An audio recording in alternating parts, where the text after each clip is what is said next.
Ni ibintu bitatu bigusubiza inyuma utabizi. Ushobora kuba uri gukora cyane, ariko hari ibintu bitatu bikurimo bikubuza gutsinda kandi ushobora kuba utabizi. Ibyo bintu bitatu ushobora kuba utabizi. Ikintu cya mbere, gutinya gutangira. Abantu benshi bategereza ko ibintu byose biba perfect, ariko kuri ni uko ntuzigere uba ready 100%. Tangira n'ibyo ufite, urwo ni urufunguzo. Ikintu cya kabiri, kwigereranya n'abandi.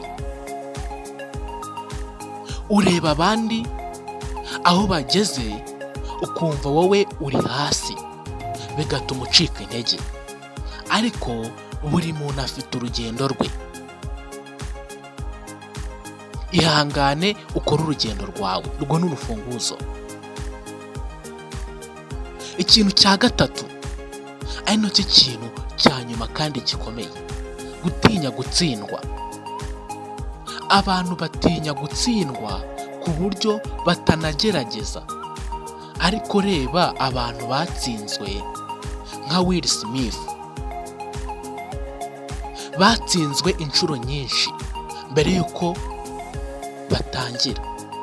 Gutsindwa ni igice cy'inzira, si igice cy'iherezo. Urwo ni urufunguzo.